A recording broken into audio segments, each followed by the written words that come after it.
Good to have you guys. We'll do the song and dance later. Let's get them in right now. Fox 2's Dan Miller, the voice of the Detroit Lions. Always a pleasure when we have you on the show. How are you doing, my friend? Well, how you guys doing today? Well, great, Dan. 1-0, baby. We love it, man. We're doing good. We're 1-0. I feel like this is a fair question. Let's get into it. Offense or defense? Was it the offensive struggles early on? And let me start by saying this. It's week one. Not reading too much into anything. It's week one. It's going to be a long season. You got the W. That's all that matters. But now looking at that, we've had a couple days to look at the game. Offense struggles with Jared Goff, struggles with getting into some sense of rhythm, or defense, 17 unanswered in the second half and actually letting the Rams take over. Which one worries you the most? Not worried, but about the offense. Okay. I mean, listen, that offense, we know who that offense is. They've got the same guys in there. And Jared Goff, talking to him this week, he said, look, there were some procedural things getting in and out of the huddle, some details that they have to be better on. I don't think they were that far off. When they were up 17-3, you're feeling pretty good. Keeping in mind, too, that's a good football team they played. That's a team that thinks they can win the division. That's a team that thinks they can, possibly get to a Super Bowl. Defensively, I expected that secondary was going to have some struggles at times. I mean, they just haven't played together that much. If you go through it, Arnold's been hurt, Davis has been hurt, Robertson's been hurt, Branch has been hurt. You got 4 guys there that are either new or playing in a different position. So I anticipated that there might be some issues there. I thought the pass rush was pretty good. Yeah. I mean, if you look at the number of pressures they had, it's up near the top of the league. They just didn't get to him, and that ball was coming out fast in that game. So, look, I think there was plenty to clean up. I think it looked, if you watch some of the other games around the league, it looked a lot like some of the other opening games for some of the other teams. But, I still want to see that defense, what it can ultimately become. I'm sure we'll talk about it. Man, I love Terry and Arnold's willingness to stick his nose in there. That kid's not scared of anything. Carlton Davis was up there. Brian Branch missed some tackles that you don't normally expect him to miss. So I would say this, Braylon, I think you can look at both sides of the ball and say that there was plenty to clean up. But in this league, the good thing is get to your facility on Monday with a win in your pocket and then try to figure it out. Gotta love the voice of reason, Dan Miller. You're absolutely right about this. Week one last year, 2 years ago, 61 touchdowns. This week, only 35 thrown through the air, so it is changing. Let's focus on something positive, though. You and I have talked about Jameson Williams ad nauseum, what he could be, if he's that, if he could be a semblance of what he was at Alabama, this offense could light up and he could be a beacon of light for the Detroit Lions. Well, 5 for 124 and a touchdown. He looked the part on Sunday night. Talk about Jameson Williams. Look, man, it's just, and you're right. We've talked about this a lot. Just get the ball in his hands. And it shouldn't be lost that this is the first season opener that he's been able to play in. Yeah. His first year is dealing with the knee. Second year is dealing with the suspension. So right now for him, it's all football. They're able to go out there and just play, not worry about all the other stuff that's going on off the field. I just love where he's at right now. I love his attitude. I love just watching his body language out there. He's smiling. He's having a good time. And when you come to the football part of it, it's like I've talked about with you guys a number of times, get him between 60 and 80 catches this year, where he's the second or third leading receiver on this team with Amon-Ra and Laporta. And if you get the ball in his hands, good things are going to happen, because that speed, if you get that much of an edge on the defender, something good will happen. He's going to get a big play. So what I saw in that game is what I anticipate he can be in this league. There's so much talent there, guys. He just has to put it all together. You're now dealing with somebody who's caught, 29 passes in this league? 29 passes, Yeah, I mean, look, this kid is special. It's just got to come out, and that's a heck of an opening act for him to say that this is going to be his year.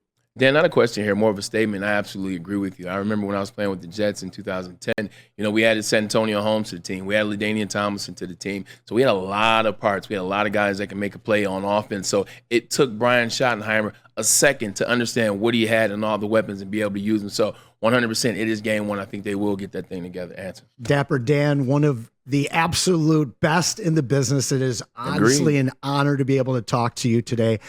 I'm known as Mr. SOL around here. For me, I have to see a Super Bowl, something that we have not seen yet before. But I do believe that those days are behind us. I want to point to 2 parts of that game. At the end of each half, we had an opportunity to be the Lions of old. Rams are making a charge down the field. We could have given up a field goal, maybe even a touchdown, but we take the ball away. Then at the end of the regulation, this is a team that switches up their offensive script, goes back to what worked all last year, puts the ball on the ground and just charges through to tie it up, and then does more of that in overtime. Can you speak to the belief and faith, not only of the fan base, but also of the team, that those days are behind us, and how much that helps this team in moments like those that I just detailed? Yeah, I think these guys have earned the right to not hear those three letters. I think these guys have earned the right to be judged on their own. They don't have anything to do with what's happened in the past. And I think if you go back further than just this past weekend, look, if you go back to the Rams playoff game last year, Stafford has the ball in the final 2 minutes. How many times would the Lions let the other team go down, kick a field goal, win the game? Go to the Bucs game. They got the ball down by 8 in the final couple minutes. Barnes comes up with the interception. How many times would the SOL Lions have let Tampa go down, score, tie the game, and probably lose in overtime? Yeah. I mean, there's just been so many examples of this team answering the call that I think if we're just sitting here waiting for a bad game or saying, oh, the San Francisco game was SOL. San Francisco game was a lot of mistakes, and San Francisco took advantage of them and won the game. But I think these guys have earned the right to just be judged on their own and not be judged by something that happened in 1990 or 2000 or 2008 or whatever it is. And I mean, if anything, I think this team is known for its resilience. I think this team is known for its ability to bounce back from mistakes. This team hasn't lost 2 games in a row since October of 2022. That's really rare in the National Football League, and that's hard to do. I mean, it's so I just think that people that are hanging on to that, I'm not sure what you need to see to just say, okay, these guys are different. If you're hanging on and waiting for a Super Bowl, so be it. But I think there's also a runway to that point where you can say, okay, these guys are different than what we've seen with some of the teams that have given us, gut punches and tough times in the past. No doubt, Dan. And I never had a doubt in that game. I really was chill in that game. I knew they were going to win it somehow, some way, and I believe that game will help them immensely this season. I really wanted them to win game number 1. That takes me to game 2 against Tampa Bay. This is the 3rd time that they played them in a season and the 2 games. It's hard to beat a team 3 straight times. Tampa Bay put 37 up last week against Washington. Baker is playing at the top of his game right now. 4 touchdowns, 2 to Mike Evans. We all know what Mike Evans can do to a team. What do the Lions have to do against this Tampa Bay team to get a win? Yeah, I mean, look, number one, this is a good football team. Yeah. I mean, regardless of what happens on Sunday, this is a team that was in the second round of the playoffs last year for a reason. They're good. So, I mean, I was just going over some stuff. I haven't taken the deep dive into Tampa yet. But, I mean, when you got Mike Evans and Chris Godwin, you're talking about a team that's got a ton of talent. And that's, I think, going to be something really interesting to watch for the Lions, because I went back over the last 7 games to look at what the top receiver did against Detroit. And it wasn't just, Kupp 14 for 110 this past week. It was massive games twice from Justin Jefferson, massive game from CeeDee Lamb, massive game from Evans. So the secondary, I think, Keenan Allen. Yeah, well, I mean, this team has to get to the point where they start limiting some of those. And in fairness, a lot of those Kupp plays weren't big plays. 14 for 110 is not exactly a huge average. But that said, I'm watching the secondary in this game. I'm watching the rush. Can they finish in this game? And can the secondary take another step, tackle a little bit better this week, and maybe limit some of the big yardage that they've given up? So, look, this is going to be a huge test. This is a heck of a way to come out of the gate facing 2 teams that believe that they can win their division, 2 teams that you played in the playoffs last year, and 2 teams that are just a big challenge. So, you know what they have to do to win this game. You know what the recipe is for the Lions. Don't turn the ball over. Don't give short fields to Baker Mayfield. Make him, use 7, 8, 9, 10 play drives to get down the field and score. Get a couple takeaways if you can do it. We know what the recipe for this team is. Now it's a matter of going out there and doing it. Dan, just 2 quickies here for you. They bring up Kyle Pecco to the active roster. Does that mean that DJ Reader isn't going to play, or you don't know yet? I think there's a good chance DJ Reader is going to play this week. I've not heard anything coming out of practice today, but I think the belief earlier this week was that DJ Reader was aiming to play this week, and they were, barring a setback, expecting to have him this week. So, again, it's going to be contact for him. Sure. How does he come back feeling tomorrow? Where is he at physically? And you know, how much in terms of a pitch count would he be held on? But my anticipation is that he's going to be ready to go this week based on everything I've heard. But let's be clear, today's a big day, and how he comes back feeling tomorrow, and then Friday after Thursday's practice, big as well. By far, I don't want them to rush him at all. We need him for later in the season. Right now, they're playing good. It's week 2. Play it out. Now, what are your thoughts on Amon-Ra St. Brown coming into this second game? How do they use him differently? Do you expect this guy to come out? I don't know. I expect 10 catches from him this week. Yeah, look, I there's no reason to not expect that. I mean, we have 3 years of data on Amon-Ra St. Brown that tells us exactly who he is, and I don't expect anything other than that. I'm sure Ben Johnson will probably dial up some things to get him going early in this game. I think that's just kind of an anomaly, and that happens sometimes where the big guns don't have big games, and not every game is going to be, 8 catches for 88 yards and a touchdown, and this was just one of those nights. The good thing is they won in spite of the fact that he didn't have a huge game, Laporta didn't have a huge game, but other guys were able to pick up the slack and win. And that's the key to being a good team, man. Just figure it out. And sometimes it's going to look different than it did the week before, the 2 weeks before that. And this was probably one of those weeks without those guys having big monster games. Talking to Dan Miller, the voice of the Detroit Lions radio, and also Fox 2 great analyst. We talk so much about the players. There was a lot of individual good play. I liked out of Terry and Arnold. I like what I saw, whether it was you good. I'm sorry about that. I like the play out of a lot of different individuals, but let's talk about the coach. Seems like Dan Campbell out-coached Sean McVay, who's a coach that has won a Super Bowl, that's been at the elite level for a while. Dan Campbell seemed like he settled in and was a better coach on Sunday. Talk about Dan Campbell's decision-making and progression. He seemed a little bit better. Yeah, I think if LA looks back at that game, they're going to look at a couple of situations. The penalty where they had the ball down at the 1-yard line, which ultimately resulted in them not being able to score a touchdown there. They were 2 for 5 in the red zone. I mean, when you're settling for field goals instead of touchdowns in those situations, a lot of times that comes back to haunt you. If you go back to the playoff game last year, they were 0 for 3 in the red zone. So I look at things like that and I say, okay, maybe the defense wasn't able to sack Stafford as many times as you'd like, even though I thought they got some good pressure. Maybe the secondary wasn't able to slow down Kupp even after Nakua went out and you knew he was going to get the football. Bothered me a little bit.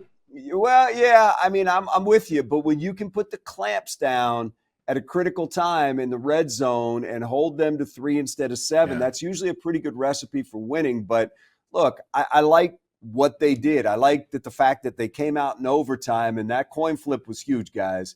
Much as you respect both defenses, you didn't want to give the ball to the other offense. And I didn't want to see Matthew Stafford out there first with the football. So winning that toss was huge. It was actually funny. I asked Dan Campbell, I said, how much were you grinding on that? He goes, yeah, that was big. And he goes, Goff came running back over. And I said, good job, Garrett. Good job, even though he didn't do anything.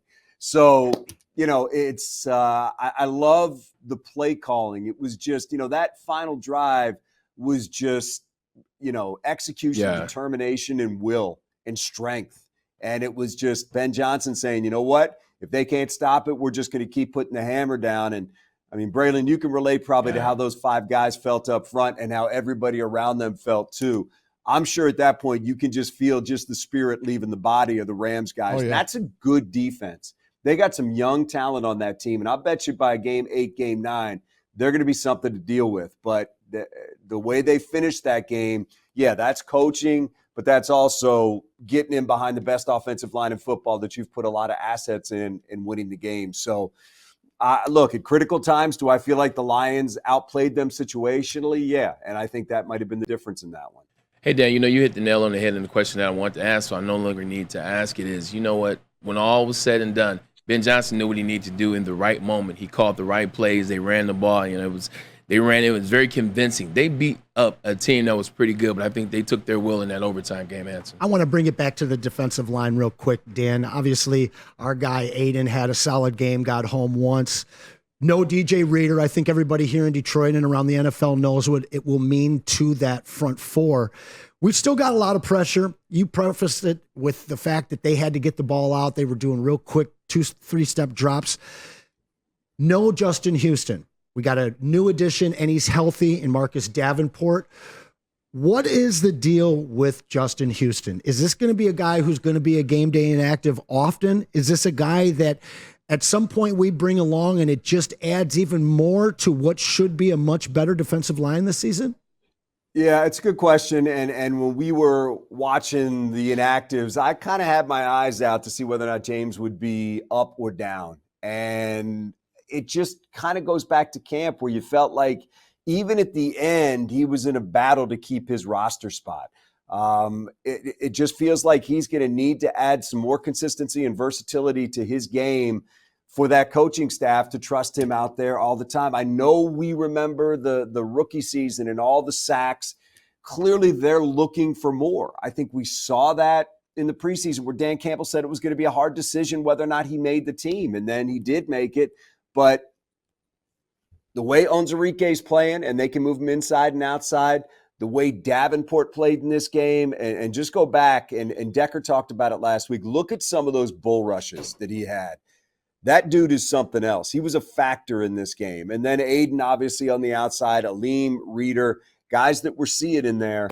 The answer, Stick, to your question is I'm guessing it's probably going to be a week-to-week thing.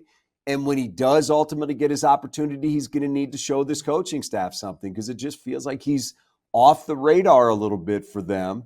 And the trust isn't there. And again, that's reading the tea leaves. That's Dan Campbell saying it's a hard decision. And that's feeling like it came down to the final cuts before you knew whether or not he was going to make it.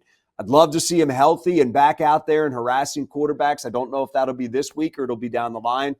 But I think you can count on the fact that at some point, if he's on this roster, he's going to get a chance to go out there because at some point, usually everybody gets their opportunity because of attrition in this league.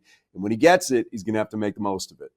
Dan, last one. They added Greg Joseph to the practice squad, former kicker for the Vikes. I liked what I saw at Jake Bates. A lot of people were laughing when they showed his face when the Lions were driving down the field at the end of regulation. They were like, oh, man, this guy looks like he's a nervous wreck. I just knew he was going to – he don't miss a kick, man. He is getting better every single time. First time kicking in the NFL, I take my hat off to the kid. Yeah, honestly, Maz, I think we're all trying to figure out what he is. I mean, I can't sit here and tell you that a guy that has now attempted 2 field goals in the National Football League is a sure thing. Don't forget the preseason.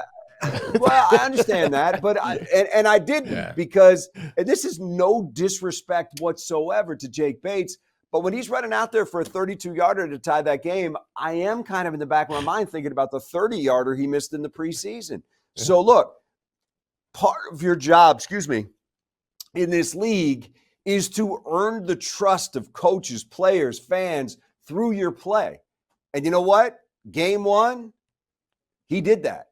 Game 1, he passed the test. He checked the boxes. He made the extra points. He made the field goals. He did what they were looking for. And believe me, when Davis almost picked off that pass that Stafford made late, I'm thinking, man, if they had the ball at the 50, about 10 yards, we'd be seeing, a 57, 60, 65-yard field goal late in that game. So, look, I think Joseph obviously gives them a veteran back there if something happens with Bates, but clearly this coaching staff is trying to be as patient as they possibly can because they think there's an incredible, and I'm not guessing here, I know this, they think there's an incredible amount of talent with Jake Bates, and they understand that sometimes with young kickers, it can take a while, and they don't want to see it happen somewhere else. They want to see it happen right here in Detroit. They believe that there's something special here, and so far so good. Let's see where it goes from here. But I think it is smart to have a veteran sitting there waiting and working with your snapper and with your holder throughout practice so that if anything happens, injury,